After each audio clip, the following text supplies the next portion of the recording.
अब नेक्स्ट हमारे पास है कैरेक्टरिस्टिक फंक्शन। अब कैरेक्टरिस्टिक फंक्शन क्या होते हैं कि जब हमारे पास मूवमेंट जनरेटिव फंक्शन जो होते हैं वो कुछ हमारे पास ऐसी डिस्ट्रीब्यूशन होती है जिन पे अप्लाई नहीं हो सकते, क्योंकि वहां पर नेगेटिव टर्म्स होती है वो यूज की जाती है। तो इसलिए फिर हम क्या करते हैं, ऐसी डिस्ट्रीब्यूशन में जो हम फंक्शन यूज करते हैं वो हम कैरेक्टरिस्टिक फंक्शन यूज करते हैं। यहाँ पर हमारे साथ जहां पर पहले हमारे पास टी एक्स हमारे पास एक रैंडम वेरिएबल था, यहाँ पर ith में आ जाता है। आई जो होता है वो आयोटा यानी कि नेगेटिव और पॉजिटिव को डिनोट कर रहा होता है। तो अब इस फंक्शन को हमने कैसे सोल्व करना है, इस फंक्शन का जो हमारे पास जनरेटिंग फंक्शन आएगा वो ये आएगा। देखें, सबसे पहले अब बाय डेफिनेशन हमें पता है, वहां पर हम जो था हम एम नोट टी से इसको डिनोट करे थे, टी एक्स से, लेकिन यहाँ पर कैरेक्टरिस्टिक फंक्शन को हम फाइव से डिनोट करते हैं, ठीक है। और इसके हमारे पास बाय डेफिनेशन हमारे पास ये आ जाता है कि फाइव जो होता है वो इस वैल्यू के इक्वल होता है, एक्सपेक्टेड वैल्यू ऑफ ई की पावर में आई टी एक्स में। अब जब हमने इसको हमने क्या किया है, सबसे पहले हम इसकी सीरीज लिखी है। पिछली वीडियो में मैंने आपको डिटेल से बताया हुआ है कि सीरीज को हम कैसे ओपन करते हैं। हम वो हमारे पास थी, ये देखें, ये हमारे पास सीरीज थी कि हम उसको कैसे करते हैं, वन प्लस थीटा, ये सीरीज को हमने यूज किया है। जहां पर हमारे पास थीटा था वहां पर हमने अपनी यहाँ पर जो भी वैल्यू हमारे पास, यहाँ पर हमारे पास क्वेश्चन में आ रही है वैल्यू आई टी एक्स में, तो हमने इसको आई टी एक्स में सिर्फ इस वैल्यू में इस सीरीज में हमने पुट कर दिया। यहाँ पर हमारे पास वन था, वन लिखा है एज इट इज। यहाँ पर हमारे पास फाइव है तो फाइव की जगह हम लोगों ने लिख दिया आई टी एक्स, क्योंकि हमारे पास यहाँ पर हमारे पास क्या है, आई टी एक्स है। इस तरीके से इसकी कंप्लीट सीरीज में हमने लिख दिया। नेक्स्ट स्टेप में हमने सिर्फ एक्सपेक्टेशन अप्लाई किया। जब एक्सपेक्टेशन वन पे अप्लाई होगी, वन हमारे पास कांस्टेंट है तो इसलिए ये वन ही आ जाएगा। बाकी जो होगा हमारे पास आई टी को हमने बिल्कुल बाहर लिख दिया, बाकी एक्सपेक्टेड वैल्यू जो है वो एक्स के साथ जाके मल्टीप्लाई होगी है। यहाँ पर देखें आई और टी का स्केयर है वो हमने साइड पे लिख दिया, 2 फैक्टोरियल साइड पे ले आए और एक्सपेक्टेड वैल्यू एक्स स्केयर की लिख दी यहाँ पर। इसी तरीके से हमने थर्ड सीरीज के साथ भी किया, आई टी का क्यूब हमने साइड पे ले लिया, 3 फैक्टोरियल वैसे लिख दिया और एक्सपेक्टेड वैल्यू एक्स की ले लिए। अब नेक्स्ट स्टेप में हमने क्या करना है, अब देखिए ये तो हमारे पास वन के इक्वल ही होगा। अब यहाँ पर क्या किया, हम जानते हैं कि एक्सपेक्टेड वैल्यू जो एक्स की होती है वो हमारे पास म्यू वन के आर्बिट्रेरी वैल्यू वन के इक्वल होती है। हमने जस्ट इसकी वैल्यूज को ऐसे लिख दिया।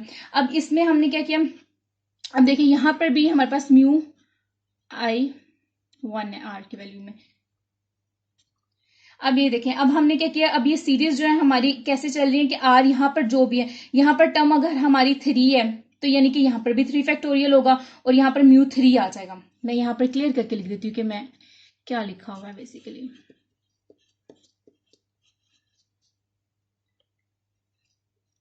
ये लिखा मैंने यहाँ पर, ठीक है।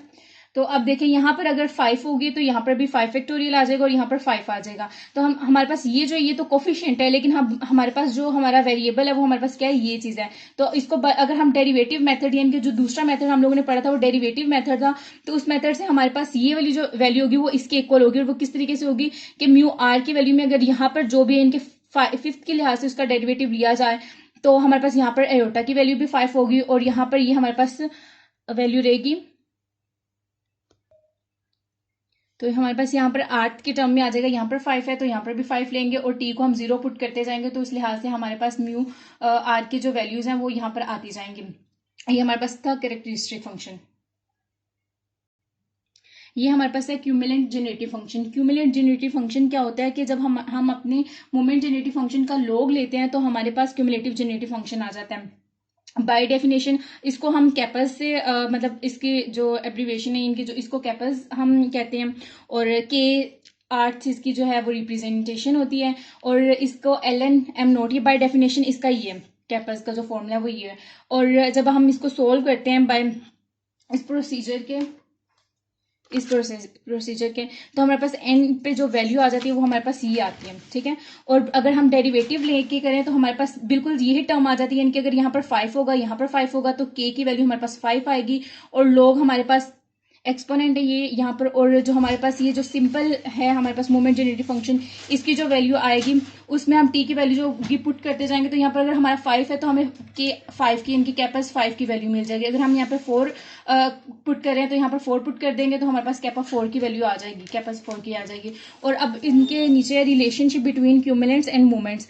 अब ये हमारे पास इनके साथ रिलेशन जो होता है वो है अब कैपा 1 जो होता है वो किसके इक्वल होता है, मोमेंट जनरेटिव फंक्शन इनके जो μ1 है उसके इक्वल होता है आर्बिट्रेरी वैल्यू के फ्रॉम ओरिजिन, ठीक है। और फिर K2 जो होता है वो इसके इक्वल होता है। ये एज इट इज फॉर्मूला है और आपको इसी तरीके से याद करने हैं। और यहाँ पर जो कैपा 4 होता है वो हमारे पास इसके इक्वल होता है, इनके μ4 जो होता है -3 μ2 का स्क्वायर, ठीक है। Okay, thank you.